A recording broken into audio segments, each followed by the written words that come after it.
विद्यार्थियों, ऑनलाइन हिंदी शिक्षण व्यवस्था में पुनः एक बार आपका स्वागत है।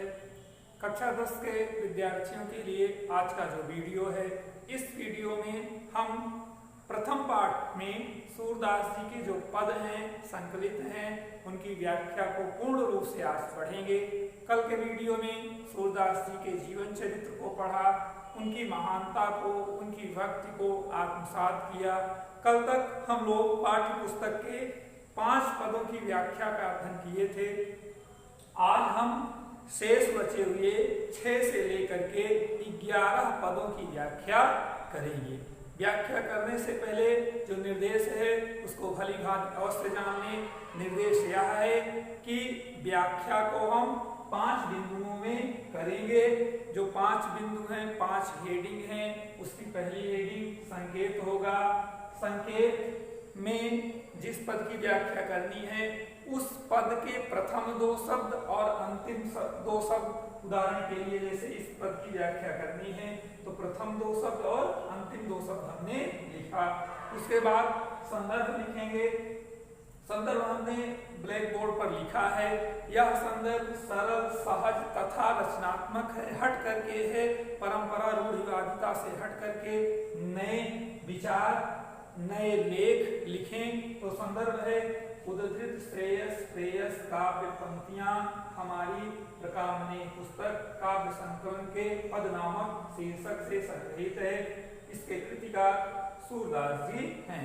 जो भी आप शीर्षक बदलना होगा तो शीर्षक का नाम बदल देंगे। नेक्स्ट पाठ में संदर्भ आपका वही होगा।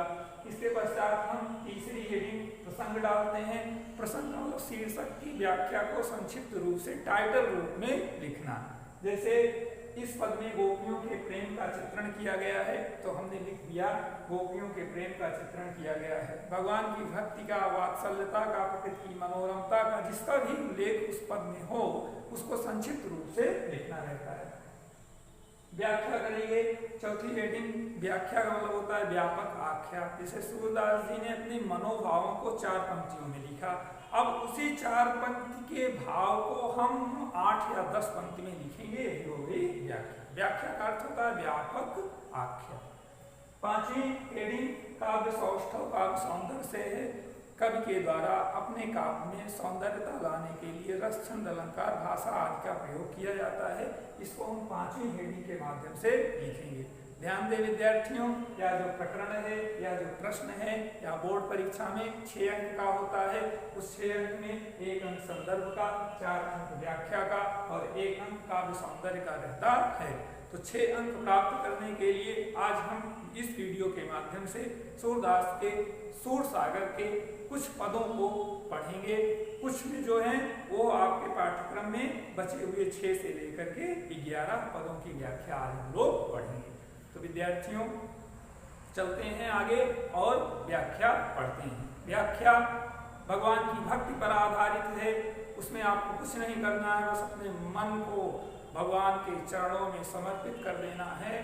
ध्यान दें विद्यार्थी, गणित, विज्ञान जो भी कुछ आप पढ़ लेंगे उससे आनंद की अनुभूति नहीं प्राप्त होगी। वास्तविक आनंद आपको साहित्य ही देता है, क्योंकि यहाँ पर रस है और रस की अनुभूति होते ही मन प्रसन्न हो जाता है। तो भगवान के चरणों में अपने मन को लगा करके इहलोक और परलोक दोनों को सुधारने का प्रयास करते हैं। वीडियो के माध्यम से व्याख्या पढ़ते हैं। दोनों लोग आपका सुधरेगा, इहलोक और परलोक। कितना भी बड़े जो बन जाएंगे, भगवान के भक्त रहेंगे तो कृपा आप पर बरसती रहेगी। यही पहले पाठ का उद्देश्य है। ध्यान दें, जो आज का छठा और पहला पद होगा वह है सखीरी मुरली लीजे चोर। गोपियों की भाव भंगिमा को सूरदास जी ने इस पद में उतारा है। गोपियां भगवान कृष्ण से वार्तालाप करना चाहती हैं, उनके साथ रहना चाहती हैं, उनसे प्रेम करना चाहती हैं, परंतु भगवान कृष्ण अपनी मुरली में, मुरली वादन में मस्त हैं, प्रसन्न हैं। तो गोपियां आपस में विचार करती हैं, षड्यंत्र बनाती हैं और कहती हैं हे सखी, चलो इस कृष्ण की मुरली को चुरा लिया जाए। जिन गोपाल की इन्हें अपने बस, इस मुरली ने गोपाल को अपने वश में कर लिया है। प्रीति सबन की तोरी, हम सब के प्रेम को छीन लिया है और कृष्ण को अपने बस में कर लिया है। छिन इक घर भीतर बासर धरत न कबहू छोर। भगवान कृष्ण इस मुरली को एक छिन का मतलब क्षण के लिए भी नहीं छोड़ते हैं। घर में रहते हैं तब भी लिए रहते हैं, बाहर रहते हैं तब भी लिए रहते हैं। कबहू कर, कभी कर का मतलब हाथ में लेते हैं। कबहू अधरन, कभी होठों पर रखते हैं। कट कबहू खोसत जोरी, और कभी अपने कमर में बांधे रखते हैं। ना जानो कछु मेली मोहिनी राखे अंग अंग भोर। सूरदास जी कह रहे हैं कि इस मोहनी बांसुरी ने पता नहीं कौन सी मोहनी मंत्र मारा है जो कृष्ण को अपने बस में कर लिया है। सूरदास प्रभु को मन सजनी बंध्यो राग की डोर। सूरदास जी कह रहे हैं सजनी का मतलब यहाँ सखी से अभिप्राय है, मित्रता से अभिप्राय है। तो गोपियां आपस में कहती हैं कि कृष्ण को इस बांसुरी ने अपने प्रेम रूपी डोर से बांध लिया है, जिसके कारण कृष्ण पर संपूर्ण अधिकार बांसुरी का हो गया है। एक बात विशेष है, ध्यान से समझेंगे विद्यार्थीगण। बांसुरी सिर्फ बांसुरी नहीं थी। भागवत महापुराण के अनुसार जब भगवान का रामावतार हुआ तो हनुमान, शंकर जी हनुमान के रूप में आए, और जब कृष्णावतार हुआ तो वही शंकर बांसुरी के रूप में है। तो बांसुरी जी और भगवान शंकर का एक रूप है। इसलिए आत्मा परमात्मा अपने परमात्मा रूपी साथों में लगे हुए हैं। अब आगे बढ़ते हैं और 7वें पद पर पहुंचते हैं। 7वां पद पढ़ते हैं। 7वें पद का प्रसंग अलग हो गया। अब जैसे यहाँ पर गोपियों का था, तो अब यहाँ पर आप प्रसंग लिखेंगे कि कृष्ण उद्धव से मथुरा की विशेषता का वर्णन कर रहे हैं। चलिए देखें। उद्धव मही ब्रज विसरतना। उद्धव गोपियों तक आ रहे हैं और गोपियों तक पहुंचने से पहले भगवान याद करके भाव विभोर होकर कह रहे हैं, हे उद्धव, मैं ब्रज को भूल नहीं पाता हूँ। वृंदावन गोकुल बन उपवन सघन कुंज की छाई। वह सुंदर प्यारा वृंदावन, गोकुल गायों का समूह, ग्वाल बाला वन, उपवन सुंदर सुंदर वाटिकाएं, सघन कुंज की छाई, सुंदर वृक्षों की छायाएं हमें आज भी स्मरण है। प्रात समय माता जसमती अरु नंद देख सुख पावत। सुबह होते ही माँ यशोदा और नंद बाबा हमें देख करके सुख का अनुभव करते थे। माखन रोटी दही सजायो अतिहित साथ खावावत। मक्खन और रोटी थाल में सजा करके प्रेम पूर्वक अपने साथ खिलाते थे, लेकिन जब से मैं ब्रज से दूर गया हूँ वह प्रेम नहीं पा रहा हूँ। इसलिए भगवान दुखी मन से उद्धव से कह रहे हैं, गोपी ग्वाल बाल संग खेलत सब दिन हसत सिरात। ब्रज भाषा है, सिरात का मतलब होता है व्यतीत होना। गोपी ग्वाल बालाओं के साथ हंसते खेलते सारा दिन बीत जाता था, पता ही नहीं चलता था। सूरदास धनि धनि ब्रजवासी जिनसो हित जदता। सूरदास ही कह रहे हैं कि वे ब्रजवासी धन्य हैं जिनके साथ भगवान कृष्ण का प्रेम बना हुआ है।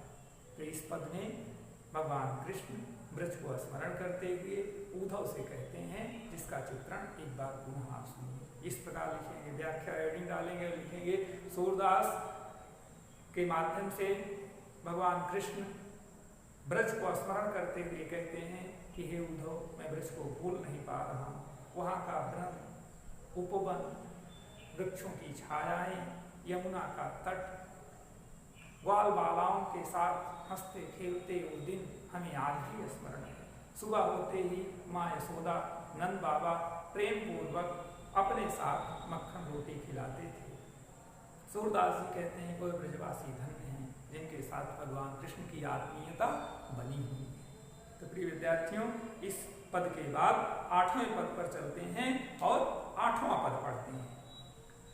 उद्धव मन न भय 10-20। बोर्ड परीक्षाओं में कई बार पूछा गया है, उद्धव मन न भय 10-20। यह प्रसंग कहाँ का है? पहली पंक्ति से ही पढ़ने से स्पष्ट हो जा रहा है। उद्धव को ज्ञान पर अभिमान था, जैसे आज के कुछ ज्ञानियों को, यहाँ तक कि गुरुओं को भी अपने ज्ञान पर गुरूर हो जाता है और वही गुरूर पतन का कारण होता है। तो ज्ञान के द्वारा उद्धव को गुरूर हो गया था और उस गुरूर अभिमान को तोड़ने के लिए जब भगवान ने उद्धव को ब्रज भेजा, ब्रज आए, गोपियां प्रेम से उद्धव को कह रहे हैं, हे उद्धव मन न भय 10-20, मेरे पास तो 10-20 मन नहीं है, एक ही मन था। एक हुतो सो गयो श्याम संग को और आधे ईस। उद्धव ने कहा योग करिए, ज्ञान प्रेम मोहन के चक्कर में ना पड़िए, ज्ञान के तरफ आइए, बुद्धि लगाइए, अपने मन से ईश्वर की स्तुति करिए। तो गोपियां कह रही हैं उद्धव मन ना भय 10-20, एक मन था श्याम के संग चला गया, किस मन से मैं ईश्वर की स्तुति करूं। इंद्रिय शिथिल भई केशव बिन ज्यों देहि बिनु शीस। जिस प्रकार से शरीर के सिर को काट दीजिए तो वह शरीर सिर रहित हो जाती है, उसकी सारी इंद्रियां शिथिल हो जाती हैं, निष्प्राण हो जाती हैं, उसी प्रकार से केशव बिन भगवान कृष्ण के बिना मेरी शरीर शिथिल हो गई है, चेतना नष्ट हो गई है। आशा लागी रहत तन श्वासा जीवन कोटि वरीस। कृष्ण के आने की आशा में मेरी श्वास चल रही है, आएंगे इसलिए करोड़ों वर्षों तक मैं जीवित रह सकती हूँ। गोपियों का प्रेम देखिए, इस पंक्ति के माध्यम से जो दर्शन है वह यह है कि हमें धैर्य रखना चाहिए, धैर्य बनाए रखना चाहिए, फल अवश्य अच्छा मिलेगा। आगे की पंक्तियां गोपियां उद्धव से कह रही, हे उद्धव तुम तो सखा श्याम सुंदर के सकल जोग के ईश। एक तो आप सकल जोग के संपूर्ण ज्ञान के ईश्वर हैं, अधिष्ठाता हैं, और दूसरा आप श्याम सुंदर के मित्र हैं, सोने पर सुहागा है, ज्ञानी भी हैं, भगवान के साथी भी हैं। सूर हमारे नंद नंदन बिन और नहीं जगदीश। इसलिए नंद नंदन बिन अर्थात कृष्ण के बिना दूसरा कोई जगदीश, जगत धन ईशा बराबर जगदीश, अर्थात जो संसार का ईश्वर है वही जगदीश है। गोपियां कह रही हैं कि हमारा जो जगदीश है, भगवान है, वो नंद नंदन भगवान कृष्ण है, दूसरा कोई नहीं। इस प्रकार गोपियां अपने प्रेम से उद्धव के मन को विचलित कर देती हैं। और आगे की पंक्तियों में, आगे के पदों में हम देखेंगे कि किस प्रकार से प्रेम ज्ञान को धराशाही कर देता है। इसलिए विद्यार्थियों, अगर आपकी IQ हाई लेवल पर है तो उस हाई लेवल की IQ को प्रेम में बदलिए। या सभी विद्यार्थियों को, सभी लोगों के लिए विशेष बात है कि जब हमारा ज्ञान प्रेम से युक्त होगा तो सार्थक होगा, आनंद मिलेगा, और जब हमारा ज्ञान गुरूर से युक्त होगा, अभिमान से युक्त होगा, तो हमें पराजय झेलनी पड़ेगी, जैसे उद्धव को झेलनी पड़ी। तो 9वें पद में हम देखते हैं, उद्धव जाहि तुम्हें हम जानी। देखिए कितना उपहास हो रहा है। प्रसंग में आप लिखेंगे, इस पद में गोपियां उद्धव का उपहास करती हुई कहती हैं, उद्धव जाहि तुम्हें हम जाने। जैसे हम लोग कहते हैं ना, जाइए आपको हम जान गए, तो ऐसे गोपियां उद्धव से कह रही हैं, हे उद्धव जाइए आपको हम लोग जान गए।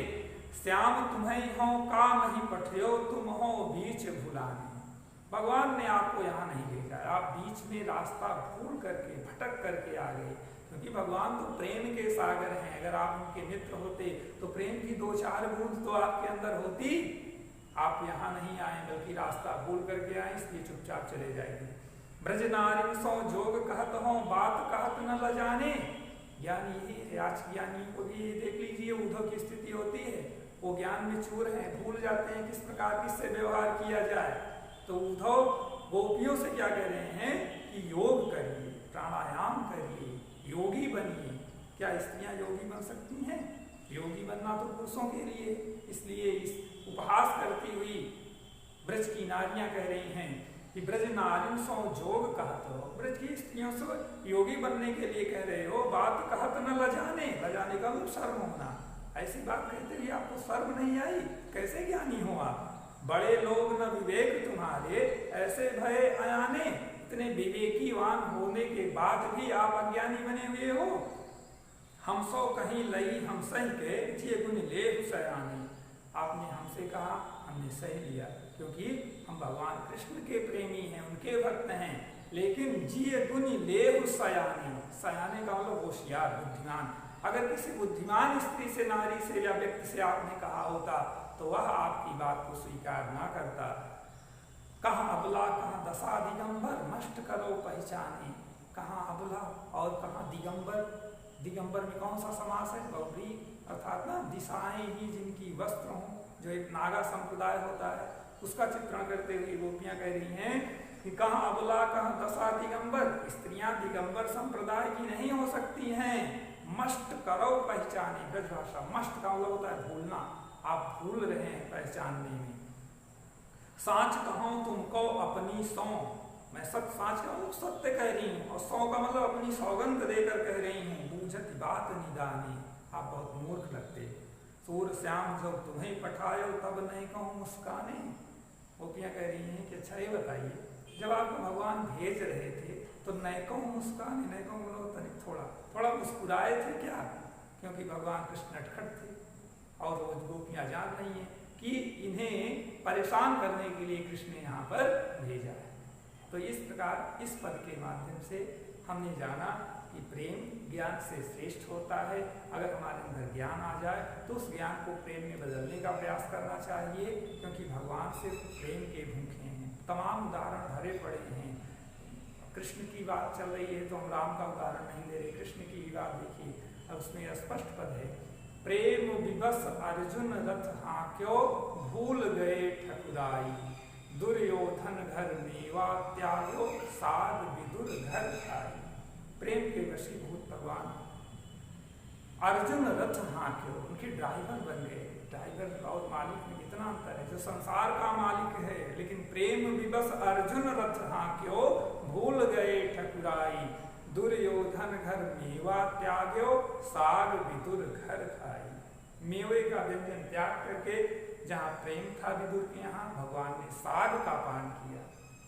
तो इसको आदर्श बनाएं और अपने अंदर प्रेम लाएं। जब हमारे मन में प्रेम आ जाएगा तो हम सब जीव जंतुओं से प्रेम करेंगे, दयावान हो जाएंगे, उदार हो जाएंगे, और वहीं हमें आनंद मिलेगा। आगे बढ़ते हैं और 10वें दोहे को पढ़ते हैं। 10वें दोहे में गोपियां उद्धव से परिचय पूछती हुई कहती हैं कि निर्गुण कौन देश कौवासी।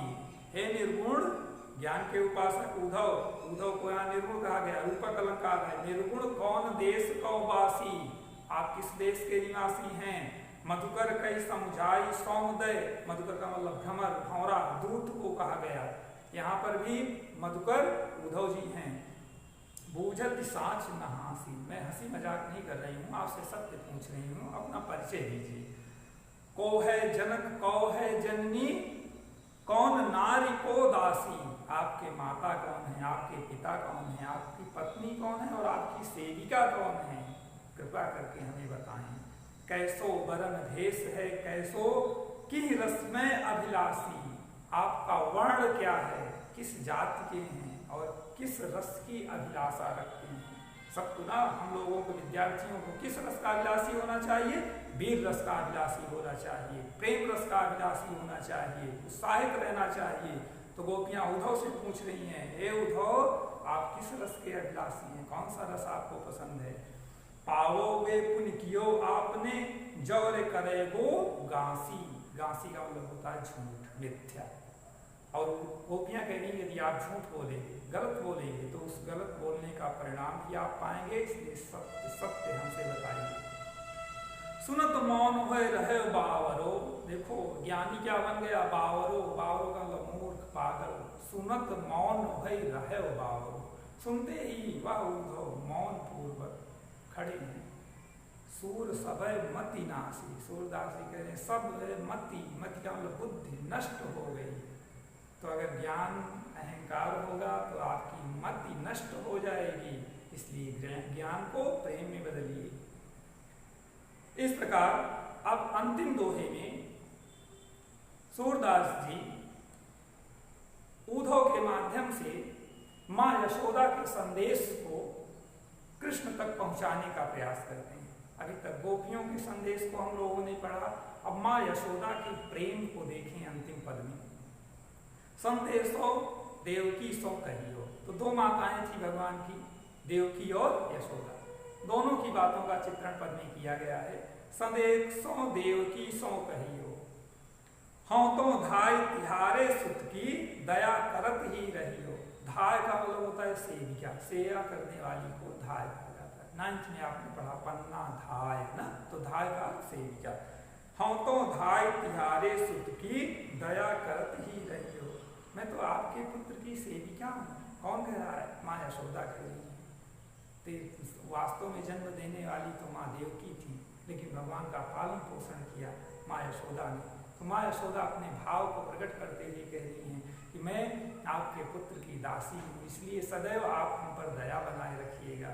जदप तेव तुम जानते उनकी तऊ मोह कहीं आवे। यद्यप आप उनकी सेवा पालन पोषण करना सब जानते हैं, फिर भी मेरा भाव है, प्रेम है, और मैं उसको रोक नहीं पा रही हूँ। मेरे भाव को आप जानिए। प्रात होत मेरे लाल लड़ाई माखन रोटी भाव। से हम लोग पूछते हैं ना, आपको क्या पसंद है, क्या खाएंगे? तो माँ यशोदा कह रही हैं कि सुबह होते ही कृष्ण मक्खन रोटी खाते हैं, उन्हें पसंद है। नहीं मिलता तो लड़ाई करते हैं, इसलिए आप जानते रहिए सुबह होते कृष्ण को मक्खन रोटी जरूर देना। तेल उबटनो अरुता तो जलताई देख ही भज जाते। तेल उबटन देखते ही भग जाते हैं। जोई जोई मांगत सोई सोई देती, क्रम क्रम करी के नाते। जो जो मांगते हैं, जो जो इच्छा होती है, जो जिद करते हैं, वो सब उन्हें प्रदान करती हूँ। तब जाकर किसी प्रकार से वे स्नान करते हैं। सूर पथिक सुन मोहि रैन दिन बढ़ो रहत और सोच। सूरदास के पथिक के समान मेरे दिन हृदय में दिन रात सोच बनी रहती है कि मेरो अलग लड़े तो मोहन भई है करत सकोच।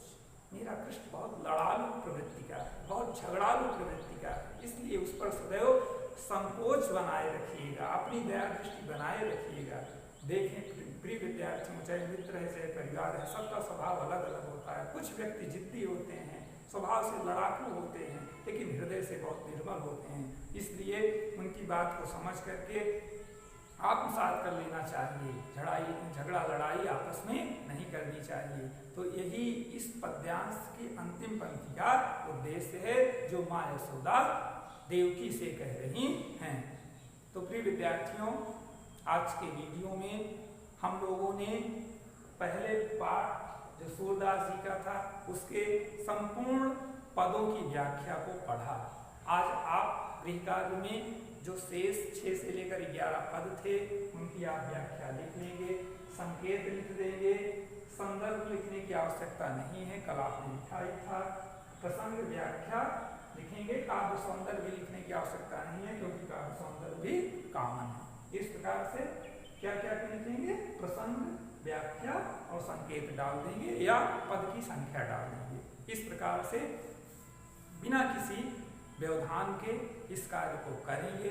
कल के वीडियो में हम पुनः अगले पाठ के प्रकरण के साथ आपके सम्मुख उपलब्ध होंगे। तब तक घर पे रहें, प्रसन्न रहें, अध्ययन करें। धन्यवाद।